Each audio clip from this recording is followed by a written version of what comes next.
Okay, so on behalf of your Western New England University School of Law Alumni Association, I'm pleased to welcome you to today's webinar. We're excited to host this conversation with Dean Sudha Setty. We do hope to make it a conversation, so as I mentioned, please feel free to put your questions into the Q&A panel at any time during the event, and we'll work through them in the second half of this discussion. I'm pleased to welcome Dean Setty, who became Dean in 2018 and has served on the faculty at the School of Law since 2006. Dean Setty has taught courses in constitutional law, law and terrorism, national security and government accountability, contracts, and business organizations. Dean Setty has continually demonstrated how much she values alumni engagement and participation, and she's been a great partner to the Law Alumni Association. Thank you for taking time to speak with us today, Dean Setty. Thanks, Katie. I appreciate it. And welcome to everyone who's joined us for the lunch hour. You know, Katie had mentioned that we will have the second half of this program being Q&A. Those of you who know me and who have met me at various alumni events before know that I tend to not go on for a super long time with my prepared remarks. And so, you know, I plan to be relatively brief, but I know that people might have lots of questions about different things, and she's exactly right. I welcome that conversation. And if there's stuff that you're wondering about that I can't answer during this webinar, during this forum, I'll find out and we'll get back to you and figure out what information we can share. So I think it's fair to say that this has been an extraordinarily unusual few months as we have been navigating a pandemic and navigating a call from students, faculty, alumni, and others to pay more attention to racial justice in our curriculum, as we're also dealing with, I think, the larger landscape of higher education and how it is that we manage through a very difficult, I think, budget situation that every university in the country is trying to navigate as well. So that there's been a lot of things happening. And, you know, it's been busy, but generally very good. And I should take the opportunity to acknowledge and thank the staff and the faculty and the students at the law school and those alumni who've engaged over the summer as well for all of your help and support. It's been really terrific to be part of this great community of people who are coming together even in difficult and challenging times to really support and move forward this institution that we love so much. So I want to give you a little update. In the spring, as you know, on March 13th, the university made the decision to finish the rest of the semester online. There was a longer than usual spring break. We had been slated for 1 week as we normally are, and then ended up having a 2-week spring break, and then moved the rest of our operations online for the rest of the semester. That was I think a difficult transition, but one that went relatively smoothly. Our faculty and staff were all kind of fully engaged on trying to do that as successfully as possible. And students were, I think, concerned, but also really flexible and adaptive in a lot of ways. And I think we did pretty well. So just a couple of details about that. What ended up happening for us at the law school, because our calendar is slightly different than the rest of the university, we were about 2/3 of the way through our semester when this occurred. We'd already had midterm exams and other things like that. So it was really the last 4 weeks of instruction plus our final exams that we really needed to take care of. We, you know, transitioned most of the classes onto either Adobe Connect, which is a platform that the law school has used for a long time in its LLM program and some of its JD classes, and some folks transitioned to Zoom at that point to run their classes that way. I personally was teaching a constitutional law class last spring and did a combination of Zoom and then also asynchronous learning, where I recorded lectures over PowerPoint and posted them, and then had in-person, like not in-person, but synchronous live sessions with students, both collectively and individually, to talk to them about the material and any questions that they had. We also switched to a remote assessment model. All of our exams, we tried to be as flexible as possible with students, considering their different living arrangements and how they were managing through the pandemic, and finished the grading for that. The law school switched to a fully credit, no credit system for the spring, taking into account the very, very different situations of many of our students.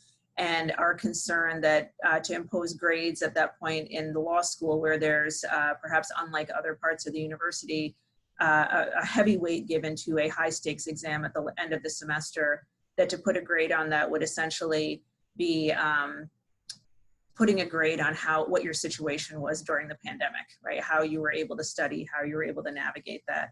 And I think there were really strong student feelings on both sides of that decision that the faculty made. But ultimately, I think it worked out well. Our faculty, I think, really was very proactive in supplementing those kinds of credit designations with narrative, recommendation letters, lots of reference materials, other things like that to try to help students and the support and provide support that they needed in finding jobs and whatever else. We also had I think many of you received a notice about the Law Student Emergency Fund that was established this spring. It was and continued to be for a long time a terrific resource to help our neediest students, many of whom were dealing with housing insecurity, food insecurity, and a lot of really fundamental issues. Many of them who did not have access to technology at their homes, had very poor Wi-Fi, other things that were preventing them from finishing out the semester well. I can say from experience, reading all of the applications to that fund, it was heartbreaking to see the type of need that many of our students were placed in the spring. And that was a very successful fundraising effort. I think we raised over $41,000 for that fund, which was put to very, very good use. And I want to thank all of the alumni who contributed to that and helped support what was a really important initiative in the spring. And our students who were beneficiaries of that fund were extraordinarily grateful, right? For some of them, it made the difference between being homeless and having an apartment, to be honest. And it was through the generosity of folks like you and others that we made that happen. So I want to thank people for that. Over the summer, we ran all of our classes online. They went very smoothly. We went back to our usual grading system of letter grades because at that point we felt like we'd ironed out all of the difficulties that we had had in the spring, and that students were kind of making conscious choices based on what their technology support was and what their housing situation was. So that worked out quite well. Our staff moved from initially working 100% remotely to a staggered situation with some folks continuing to work remotely and some people coming in for a couple days a week and working from home the rest of the time. And the university guidance in this situation is that we are kind of continuing in that regard. Most of our staff are back in person 5 days a week, but there are some folks who are either continuing to work remotely because they have accommodations or are trying to stagger who's in the office in a particular department on a particular day, just to, one of these wonderful pandemic words, to de-densify the law school and have fewer people in the building. So we've been training faculty and staff since March on the use of classroom technology, the use of meeting technology, and people have been working really hard on that, and also the physical plant of the law school as well, making sure that we were ready for a largely in-person fall semester.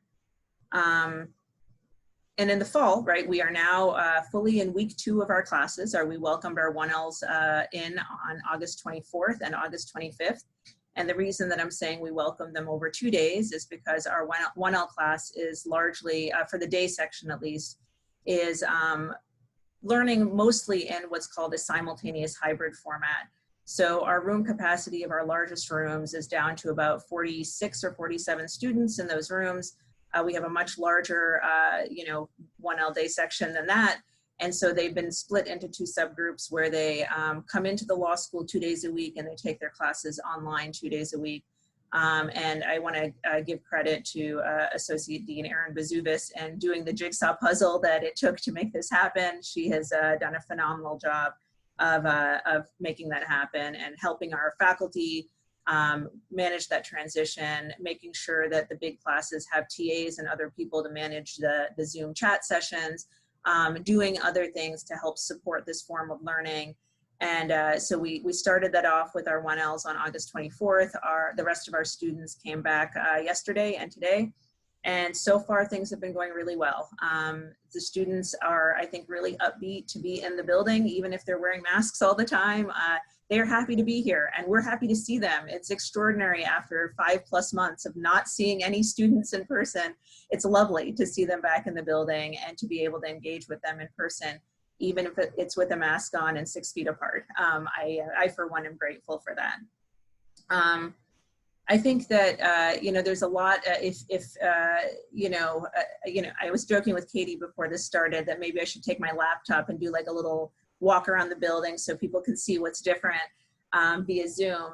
It looks like a slightly different place. There's a lot of places where there's signs up that say, do not sit here, or, on a sofa that only one person can sit on a sofa that normally would hold 3 people.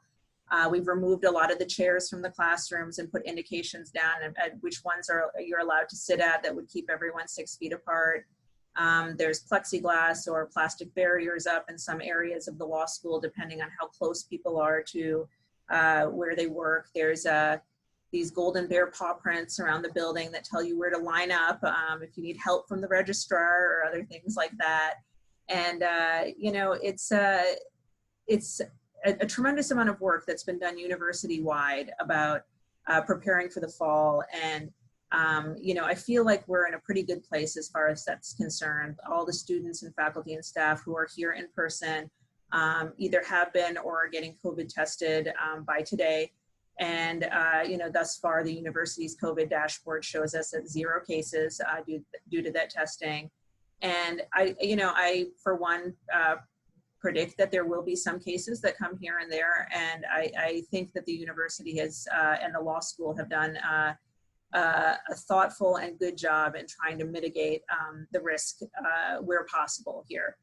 We do have a group of students who are learning fully remotely this semester at the law school. I know that that's different than what's occurring at the undergraduate level. And this was based on the fact that I think there was a greater demand among law students to have more remote options. And honestly, we had a bunch of classes that, as many of you know, have been running remotely anyways, even in non-pandemic times. So between that and a few additional classes going online because of accommodations or other needs, we were able to offer them offer students this ability to take a remote semester. Even the in-person classes, they will all wrap up in terms of their in-person meetings before Thanksgiving. After Thanksgiving, the remaining 1 week of the semester will be taught remotely, no matter whether you were enrolled in an in-person class or an online class. And the final exams for this fall will be all administered remotely as well. I think that that is across the university and is very similar to what we see at a lot of universities and colleges across the country. Everyone who's here in the building thus far, and I know I have like a very small anecdotal set of data to share at this point in the semester, but everyone seems to be on board with the social distancing protocols in the classroom, the wearing of the masks, not eating and drinking except for certain designated areas, eating outside. We have more tables out there than we normally do. Using the hand sanitizer and the cleaning supplies that are in the classrooms and the hallways, making sure that speakers, events, whatever else are largely occurring in the online space to both comply with the state of Massachusetts's restrictions on those things, but also to make sure that it's as inclusive an environment as possible for both our speakers to participate, but also students, faculty, and staff. So that's kind of what the landscape for the law school looks like this fall. And I could get into super granular detail on, every aspect of the cleaning protocol for those who are interested, but in the interest of not boring folks, I won't do that up front. I did want to talk to you about a few other things that are happening at the law school. One, many of you may be familiar with the fact that the dates, format, and location of the bar exams has gone through probably like 20 or 30 iterations at this point. It's been in flux basically since mid-March. Without kind of going into like the tortured history of this over the last few months, I'll just give you where it currently stands, which is that Massachusetts, Connecticut, and New York, New Jersey, these are the jurisdictions where we find most of our graduates taking the bar exam. They're all being remotely administered. These are not kind of the portable scores that used to exist with the uniform bar exam or that exist under normal conditions. but they are going to be administered on October 5th and 6th remotely with individual bar takers doing this fully online with a proctoring system that the various bar examiners are using that relies heavily on AI to basically watch the students while they're taking the exams. The Massachusetts bar examiners have, I think, done a phenomenal job in trying to work with every jurisdiction possible to get a reciprocity agreement in place so that even though these are not like the fully portable scores that a uniform bar exam score might give you, they are portable at least among these jurisdictions that have had a reciprocity agreement in place. And I think right now it's something like 12 other jurisdictions, including New York, New Jersey, Massachusetts, and Connecticut, do all have reciprocity agreements with each other. A few other things, enrollment. I know that when I talk to alumni, oftentimes this is a question that comes up. Our 1L class, 1 week and 2 days into the academic year stands at 130 students. That's compared to 110 last year and 88 the year before. So the class is substantially larger than last year and certainly significantly larger than 2 years ago. Their entering credentials are about the same as they were last year. There's slightly higher GPAs among this group, but they're pretty close to what they were last year. And again, I'm happy to answer any questions that folks might have about enrollment as well. We have a handful of master's students and kind of our usual cohort of LLM students as well. Transitions in law school personnel that I just wanted to mention in case you hadn't heard. Bruce Miller, our dear colleague and friend, has now officially retired. He's teaching a course or two over the coming year, for which we are very grateful and students are very excited. Bruce's retirement party, as many of you know, was supposed to be on April 3rd, and now will be part of a virtual event on November 13th, which I know you'll get more information about from Katie and others. We are continuing to raise money towards the Social Justice Fellowship in his name. I think we're almost halfway to our goal there, which is terrific. Another transition at the law school, Beth Cohen, after serving as Associate Dean for Academic Affairs for 11 years, which is terrific. And I had the pleasure of working with her for 2 of those years, stepped down at the end of June, and Erin Bazubis, who has been on the faculty since 2006, stepped into that role. As I mentioned earlier, Erin has been doing a terrific job under extraordinarily difficult circumstances. It really has been a trial by fire this summer for her, but she remains in good spirits and excited as ever about teaching and helping be one of the senior administrators at the law school. And I'm very excited about her taking on that leadership role. Finally, Myra Orland stepped down as Director of Academic Success at the end of June. I knew Myra and I talked about this many months in advance, and she and I did some work in kind of analyzing how other law schools organize their bar success and academic success programs.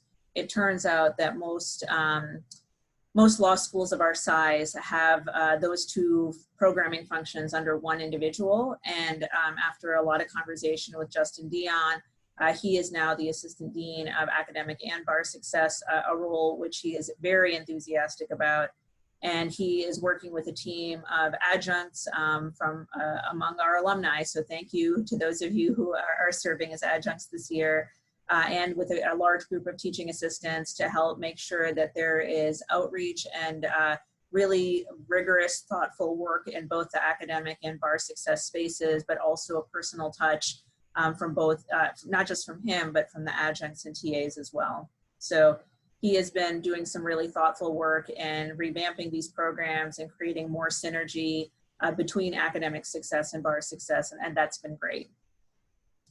I also want to mention, you've probably seen it in the alumni mailings, but our new university president, Dr. Johnson, joined Western New England on August 15th. He was previously the chancellor at UMass Dartmouth.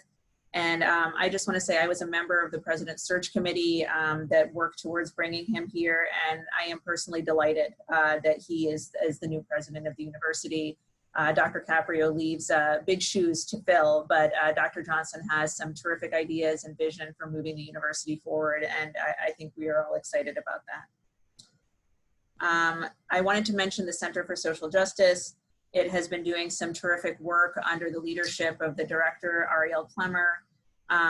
You know, the center has done a bunch of things that are visible, like its programming. It's had some really great programming over the summer, really about the impact of COVID-19, about movement lawyering for students interested in social justice lawyering careers. It's planning a bunch of terrific programs this fall, one of which is the upcoming Gerbino Ward Lecture, thanks to the generosity of alumna Elena Gerbino. You know, we have a terrific speaker series that's now being hosted by the Center for Social Justice, but is an amazing opportunity for us. The center is also providing support for students, and this summer, just of note, I think, provided stipends for a number of students, some of whom had lost their positions due to law firms and other places kind of cutting back on their hiring due to the pandemic, but also focusing on students who were really interested in the legal impacts, the law-related impacts of the pandemic. How is COVID-19 impacting our communities? How does that affect small business owners, individuals, folks who are already kind of dealing with precarity on the margins, right? People who are dealing with housing insecurity and other things. They are clearly the ones who are getting hit by the pandemic the hardest. And having law students and some law faculty being supported by the center and doing this really important lawyering work, I think was terrific. I think it's really great to see that. And finally, I want to mention the advising programs, along with all of the events and other types of speakers that have gone online. Our advising programs have also, they're running full steam ahead, but pretty much all virtually this fall.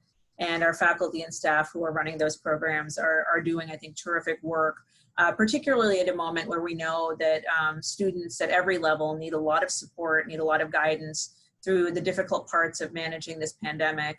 I have been really in admiration of how they have transitioned to the online format to make sure that we're reaching out and supporting these students who really need that help. So I will stop there and see if there's questions that folks want me to answer. Perfect. Our first question is from an anonymous participant asking, at one point, I believe the University of Massachusetts expressed interest in acquiring the law school. Is there a possibility that comparable discussions may be had with other institutions now? Although I know that Western New England provides an excellent legal education, the brand is not well known, which has presented challenges to the graduates and alums. Yeah, I mean, I think that all of that is you know, the part about UMass at one point expressing interest in acquiring the law school, that's accurate. My sense of that is that once UMass decided to buy what was then Southern New England Law School, which is now UMass Dartmouth, the law school there, that was really the investment that they were thinking about making in terms of a law school. I say that not by any sense of kind of chagrin or like, you know, oh, I wish it had been us. It's quite to the contrary. I think that there's a lot of strength to be had in being part of a smaller private university in terms of the ability to have a little bit more independence, to be able to be more nimble than larger public universities tend to be. But I think that I have not heard any similar conversations arising of late. On the other note, in terms of getting the word out about Western New England, I could not agree more. I think we are a place that provides a really terrific education and turns out graduates who do amazing things. And getting the word out more about that work is, I think, one of the key challenges, but also a priority for us. So, you know, all of which to say I agree. Thank you. We have another anonymous question.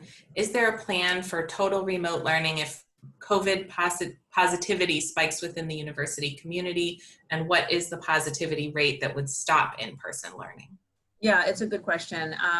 Absolutely, right. We have all understood that this semester is one that is full of contingencies. And so even though, you know, many of our classes are either in person or hybrid classes, all of our faculty, staff, and students know that if we get to a certain point in the semester, there may be a demand to move fully online.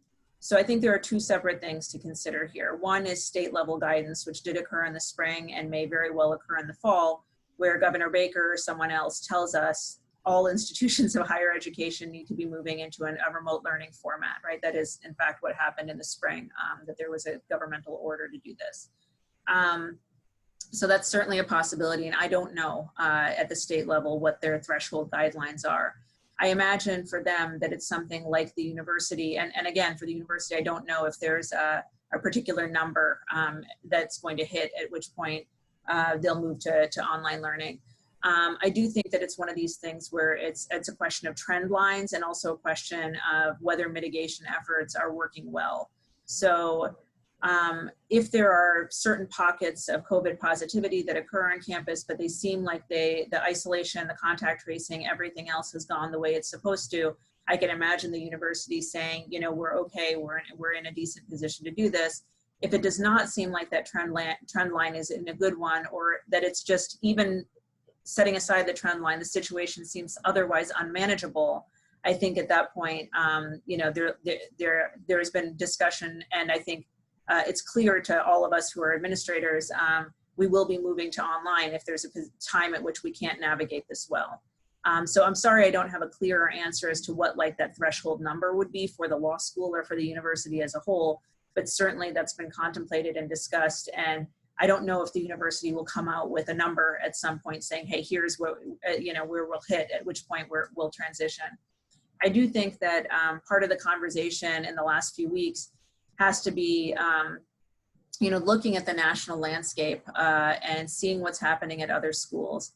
And I think it's, you know, it's a mixed bag, right? There are a lot of universities and colleges that are located in areas where there's less kind of distancing and mask wearing and other types of protective measures that are being mandated, right? If they're encouraged, that's one thing, but we all know that mandates are a different story. And areas there where there have been hot spots and then the mitigation strategies have not worked. And we've seen that in very graphic and dramatic examples. I think UNC Chapel Hill is probably one of the most dramatic ones, where they started in person and then sent everyone home after a week or 10 days. I think we also see that in states that have relatively low positivity rates right now, like Massachusetts, and it's smaller schools that are a little bit more spread out, and there's more of an opportunity to kind of, you know, not be all crowded together. And there are strong mitigation measures that people have been navigating this, right? And again, I don't think success can be measured in this regard by, you know, a particular number. It's a question of overall whether the mitigation strategies are working. And I think, you know, I feel like the number of people who dedicated themselves effectively all summer long to trying to like prepare the campus for this, there's some good results here. Like, I'll just say for myself, and again, I'm only speaking anecdotally from, you know, what exposure I've had to students and others in the last week and a half. But, you know, I have stood outside to greet people as they're coming into the building, and, you know, to remind them if needed to pull a mask on or whatever else. And frankly, those reminders have not been needed, right? Those folks are coming in fully with a mask that they've been wearing the whole time that they've been walking across campus. They're sitting in the classrooms following the rules. And I think that so far, you know, it's been going pretty well. Again, that's a very small sample size of 6 days of class, but you know, we'll see. I think we're cautiously optimistic, but of course that can change depending on the changing health situation. Thank you.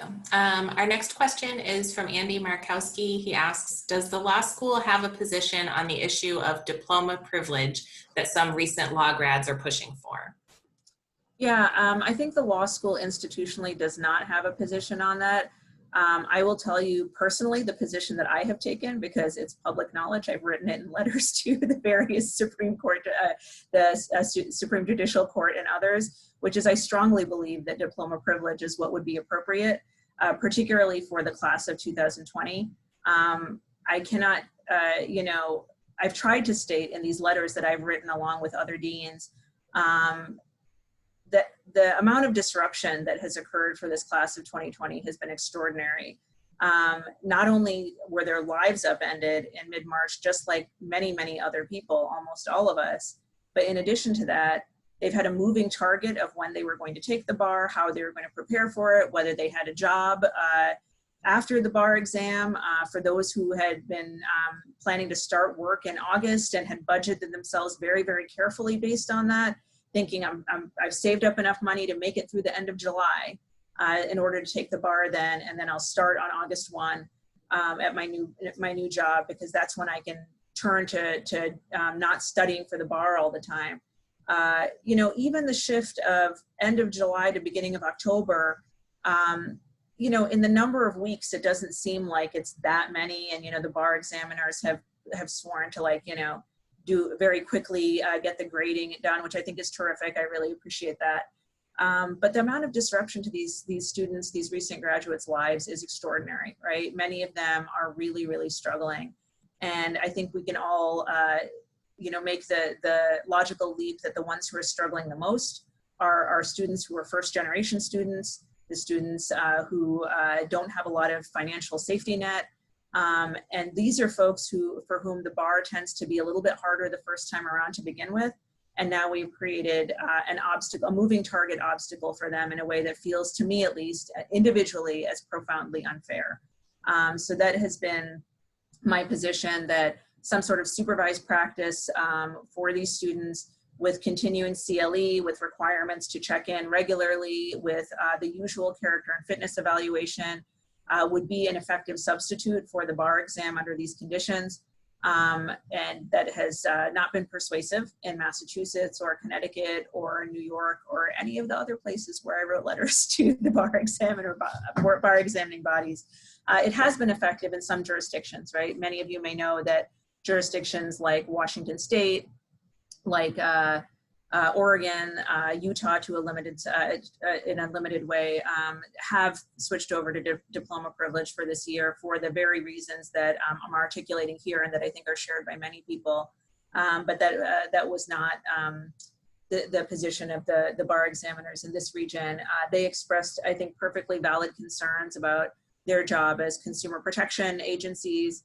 And that's fine. I mean, we can all agree to disagree civilly about something that we care about a great deal, but they have not been, I think, persuaded on this issue. Thank you. Our next question is from Stefan Schoberg. He asks, on behalf of the thousands of law alumni, we thank you for your hard work during this difficult time. How can the alumni community be of assistance during this semester in supporting the law school's operations? Well, thank you, Stefan. I appreciate that. I guess there's a few things that come to mind. If you are willing to donate your time and your wisdom and expertise, I know that career services, our advising and mentoring programs, and others could benefit from that. And you should feel free to email me, and I'll, you know, depending on what types of mentoring and advising you're trying to give, we would be thrilled to welcome you on board. I mean, just to give some specific examples, Laura Fisher, who heads up career services here, and I have been working on helping our students get better at virtual interviewing, which is something that many of them will have to do this year. So if you are willing to engage in a mock interview over Zoom with students and then give them feedback on, you know, hey, don't hold it down here because it looks like you're, you know, a ghost or whatever else, right, on Zoom. You know, oh, you might want to wear this color because, you know, the contrast on Zoom is not showing up well for you, whatever. And then obviously the substantive feedback that you would normally give in any kind of mock interview situation. Those are things that are going to be really helpful for them. They're, like all of us, learning to engage in a completely new way. And, you know, the feedback from experts on this would be terrific, right? To be able to help guide them individually to being better candidates in job interviews. You know, to the extent that you are interested in talking to me about changes that you see in your law practice due to the pandemic that you think might be persistent, like, hey, have we thought about educating our students? Like an alum recently talked to me about the idea of a trial methods class that is specifically geared towards remote trial methods, right? How is it that you represent your client effectively through technology, because his view was there's a lot of hearings and motion practice and other things that probably will never revert back to an in-person situation, or at least not for a while, because it might actually be easier for judges to manage a lot of these things in the virtual space than do it in person. Well, if that's the case, should we be thinking about adding courses to our curriculum? So if you want to share your expertise and guidance, I would welcome that. In terms, I guess, of other ways you can help, as I said, the bar exam is running remotely in early October, both here and in Connecticut and in New York. And one of the things that people can do, which I think would be terrific, is to think about whether you have space, like a conference room in your law firm, or some other place where you can give to a bar taker for 2 days if they don't have good internet access or privacy at home. One of the requirements that the Massachusetts bar exam is putting into place is that not only are students or the recent graduates being videotaped the entire time that they're taking the bar. So for those who are living in a situation that is not private, or they don't have a private room to go to, that makes life very difficult. But in addition to that, the requirement is that you are the only person in that room. So nobody else can even share a large classroom space to be 2 bar takers in 1 classroom.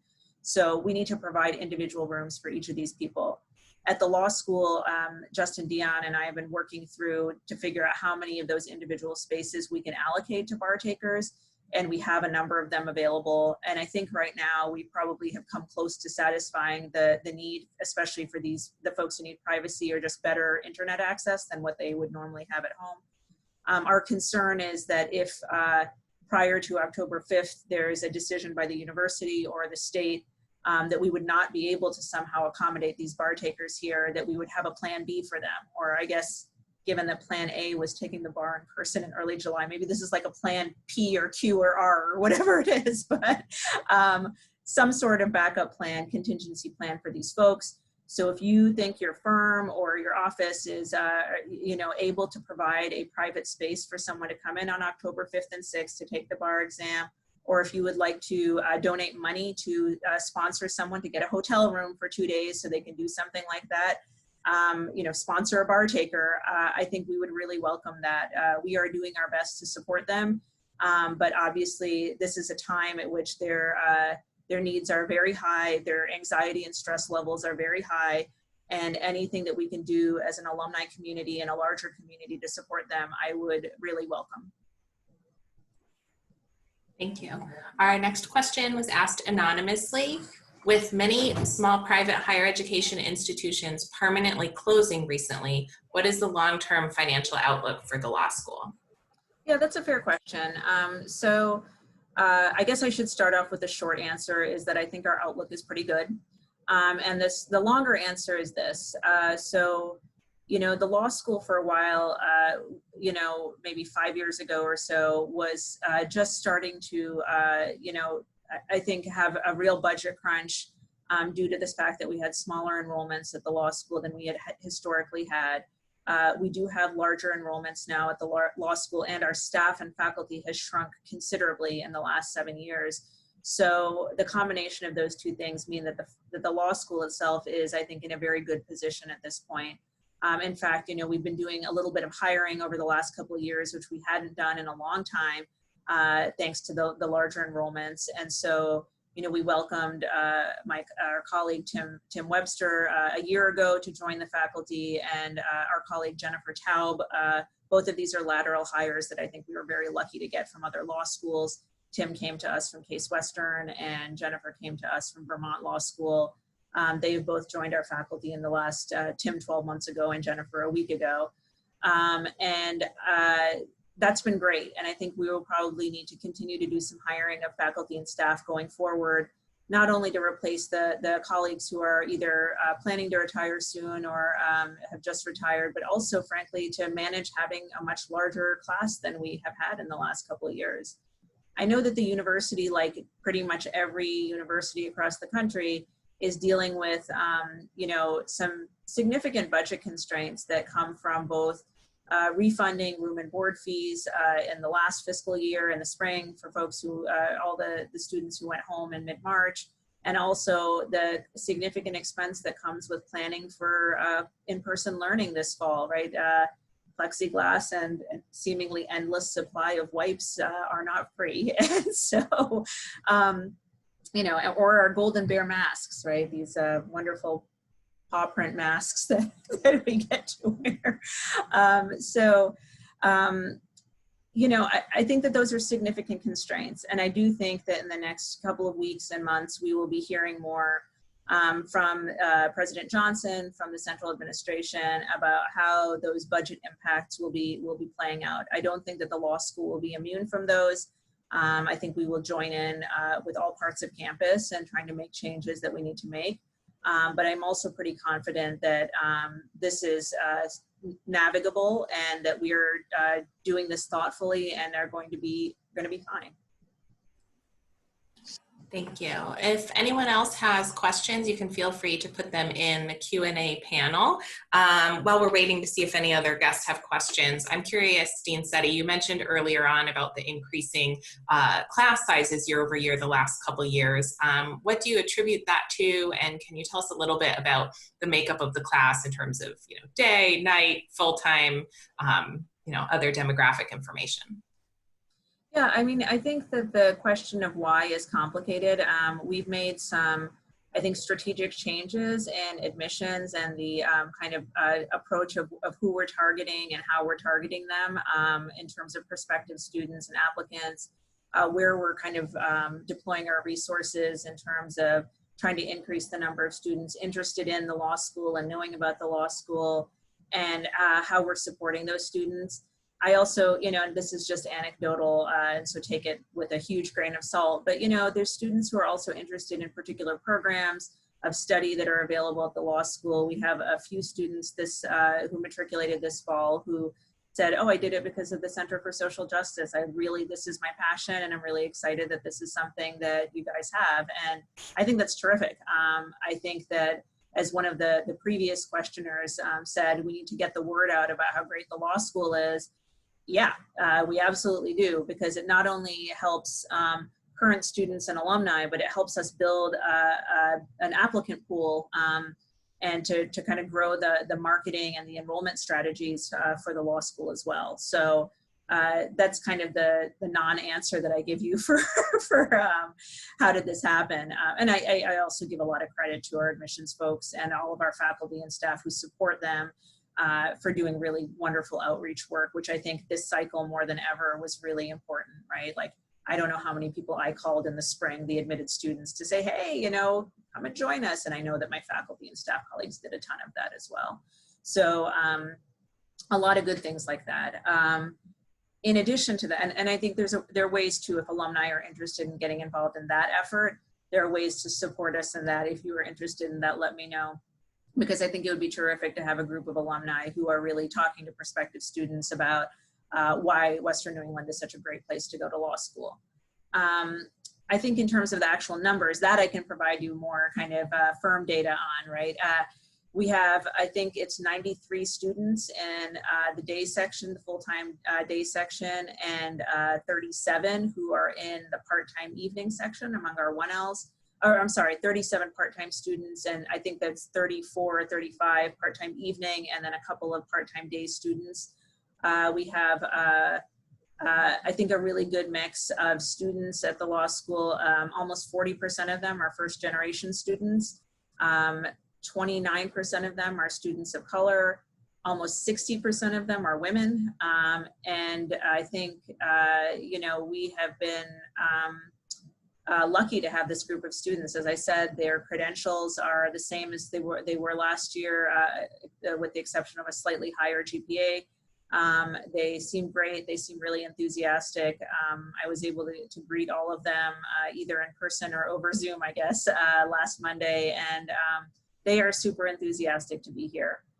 Even over the summer, we tried to engage them a little bit more, knowing the kind of desire for human connection that a lot of students were having.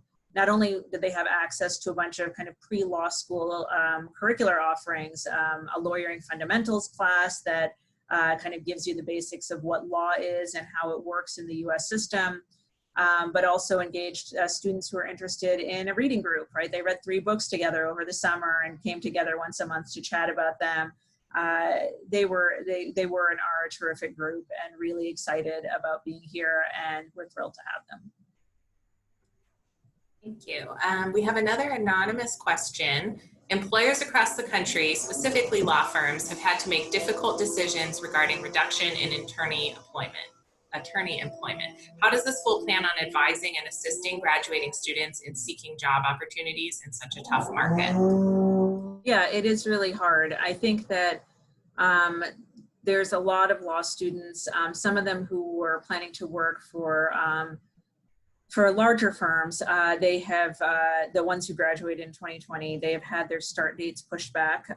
We saw something very similar, I think, after the recession in 2008 and 2009, that start dates were pushed from September 1 back to January 1 of the following year, or March 1. And some of that has happened to our students already. Some folks have had their job offers rescinded, and our career services office is essentially trying to do the best that they can to help find other placements for these students. I know the faculty have been really proactive when a student or a recent graduate, not even a recent graduate, but a graduate from some years ago, has said, "Hey, I got laid off from my job in June. I'm applying to these three places now. Do you have ideas on who I can connect with? Can I, if it's a more recent graduate, can I rely on you as a reference to help me through this?" I think the faculty has been as proactive as possible with that. I do think most of the government jobs that people had lined up, they are, there's a few exceptions with some of the district attorney work that's come through, but the clerkships, some of the other things, they are all still, for the most part, going forward. Some of them, again, have been delayed a little bit, partly to save money, I think, by these, courts and agencies, but partly to allow people to take the bar in October, which they wouldn't normally have been slated to do. So we're seeing some fallout with that. And frankly, I think like most other law schools, we're doing the best we can in helping people navigate that. And we have some success that has been terrific, and other times when unfortunately it's just been really hard. Like I'm just being completely honest, right? The job market is in such flux right now. We just continue to try to do the best that we can with it. Thank you. And we have one more anonymous question, which I think may be our last question for today. If anyone on the line does have additional questions that we didn't get to, feel free to send them in by email and we can get back to you. So the question is, while it is challenging to plan in the middle of a pandemic, what are your top 3 goals in the coming year for the School of Law? And additionally, if you need to move to remote learning, how do you plan to improve or build upon your current virtual education practices to meet the needs of all learners and learning styles? Yeah, so these are good questions. I think that to answer the second one first, I think that like many colleges and frankly many graduate programs, K through 12 programs, whatever else, I think that we have tried to draw a strong distinction between what happened in the spring when there was a shift to remote learning on an emergency basis with, just to relate what happened here on that week of March 9th, I went early in the week for tech training in person to one of the classrooms in the law school so I could kind of refresh myself on some of the learning platforms that the university uses. And by the end of the week, those same training sessions were online, right? So, I mean, it was a really fast-moving moment in education generally, where people were just trying to make do. And the combination of, like the message that we basically gave to our faculty in the spring was, really think about this last 1/3 of your semester. Think about what's really important for your students to learn during that time. Distill your syllabus down to those things and get the students there. Right? Like get them to the point where they are getting what's most important, not like your favorite case that you want to talk about, but it's not necessarily the thing that you have to talk about. distill down what you're doing to try to help these students, right? To help them finish out the semester well. And I think that there were mixed results with that, right? I think the technology challenges for both faculty and students were sometimes perfectly manageable and sometimes were really difficult to surmount. I can't even tell you how many hours of tech training our faculty has undertaken this summer. You know, we had brown bag sessions every week all through May that both our full-time and adjunct faculty participated in to talk about best practices for online teaching and learning. Because at that point we had no idea whether the fall was going to be fully remote, fully in person, something in between. So we were trying to plan for all these contingencies. The university's educational technology group has been phenomenal, right? The number of sessions that they've led us on in Zoom, the number of like lengthy one-on-one tutorials that they've given faculty members and how to manage their classrooms. It's been really heartening to see that, because I feel like we're in a very, very different place this semester if we need to go to fully online than we were in the spring. So, you know, the person asking the question brought up the notion of accessibility and inclusivity.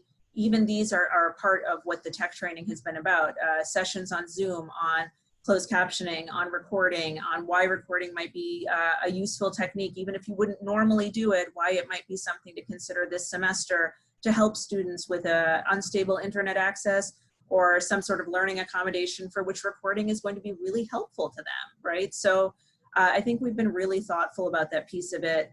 I feel good that we've done what we can to plan for that possibility of having to shift abruptly to online. It will not be like what it was in March, right? This will be something that we all have significant experience under our belt with and I think can manage. So that's the second question that the person asked. The first question was about what my priorities are. So I guess, you know, like many of us, I would divide this into kind of pandemic related priorities versus other related priorities. I think I've talked a lot about the pandemic related priorities. So I'm going to talk a little bit about my other priorities. One is to think about, we have a site visit from the ABA coming up in late October. This is the usual thing that the ABA does with all law schools, and ours is perhaps unsurprisingly going to be a virtual site visit for 3.5 days in late October. So one of my priorities for the next 2 months is preparing for that. We've been working for 2.5 years towards this and preparing all the documents that need to be submitted to the ABA to do this. We just did that a couple days ago, and now we're working on the other aspects of getting ready for that site visit. We will be one of the first virtual site visits that the ABA ever conducts, so I'm assuming that there's going to be a lot of flexibility required of all of us in this process. So that's one of my priorities, is to navigate that site visit well and effectively for the fall. No doubt after that site visit, we are going to be asked to, they're going to talk to us about the things we're doing well and talk to us about some things that need to get improved. And I think these are things that alumni have heard me talking about for the last couple of years. Like, we have been working really hard to try to improve our bar passage rates, and we see some progress in that already. Between the first time bar pass rate in 2018 and 2019, there's a 14% jump in passage. That's a good thing. We're moving in the right direction. That continues to be a priority for me. Building the sense of community at the law school, and this is for a few reasons, right? One is that community is a hallmark of this place. It's one of the many reasons that students like to come here, because they feel like they have a really personal touch and they walk away from their law school education, I think, knowing that the faculty and the staff and their fellow students care about them. That is what drew me here as a faculty member when I first started working here. It's extraordinary, right? So maintaining that sense of community and building on that, that's absolutely something that I want to do. I want to continue to grow people's knowledge of the law school, and through a few different ways, right? To do better marketing of the great work that our alumni is doing, the work that our faculty is doing, the work that our students, frankly, are doing sometimes. I think that we need to get the word out more about what a great place this is.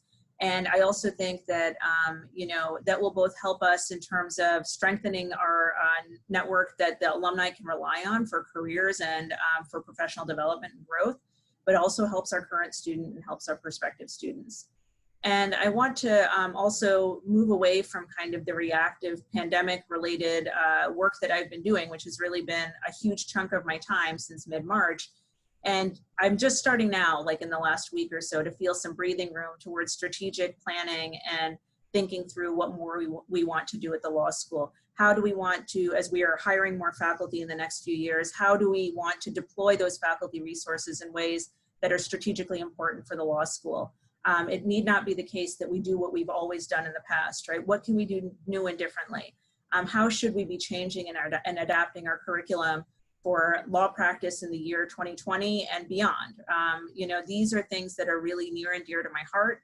It's one of the things that makes me excited to be the dean and to be able to put into place that kind of strategy and vision. So I'm looking forward to that, to having more time and energy to devote to that kind of thinking, because that's what we all really need, right? We need not only for the law school to manage through the current situation, but to innovate and to thrive in both the kind of medium and long term. So I'm looking forward to that. Thank you. And we timed this pretty well with just a couple more minutes. I do want to thank you, Dean Setty, for joining us today. And thank you to all of the alumni and guests who are on the other side of this presentation. I do have just a couple of notes about some other exciting things we have coming up in the coming months. So probably first, the thing I've been hearing the most about, as it's been offline for a while, is the Law Alumni Finder. I'm really excited to share that we are actually launching the new version of that this week. So we will be sending an email communication and looking for alumni to update their areas of practice and states of licensure. We've also added some new filters that will help students use it as a networking tool, including specifically asking if folks are willing to help with mock interviewing, willing to look at resumes, some of those other things that we know our students are looking for. So be on the lookout for those emails. Please do take a moment to update your profile on the Alumni Finder when it comes out, and definitely also take advantage of it for the great resource that it is in terms of business referrals, networking, job searches, and what have you. We also have some additional great virtual events on the horizon. Obviously, our in-person events are sort of permanently on hold for now, but we've been really fortunate to be able to convert most of what we do into online programs. You may have seen recently an email about the Gervino Ward lecture that the dean mentioned earlier. That's coming up on September 10th and features Evan Wolfson, and it's hosted by the Center for Social Justice. It's all over on the web, so if you're not yet signed up for it, be sure to do that. That's going to be a great program. And shortly on the heels of that, we have, in place of our normal homecoming weekend, Alumni Month, which will be running throughout the month of October. Be on the lookout for emails and mail about that. That month will include the 25th Annual Supreme Court Review Conference, also the Celebration of Law Alumni and Students of Color. The dates of those in order are October 13th for the Supreme Court Review Conference and October 16th for the Celebration of Law Alumni and Students of Color. We'll also have a town hall discussion similar to this conversation featuring our new president, Dr. Johnson, which I think will be a great opportunity to hear a bit about his vision for the university in total. And then finally, another date, which the dean mentioned a little bit earlier, but please put it on your calendar, November 13th. We will finally have a chance to celebrate Bruce Miller's retirement, and that virtual event will also be combined with our annual alumni recognition reception, which will take place in a virtual format as well this year. Look online for more information. Send us an email to alumni@law.wne.edu if you have any questions that we didn't get to today, or if you want more information about any of those initiatives. And we'll also be posting the recording of this program on our YouTube channel. And you can find us online at WNE Law Alumni on Facebook, Twitter, and Instagram as well. Thank you again, everyone, for joining us. And thank you, Dean Setty, for taking the time. Thanks, everyone. Great to see you.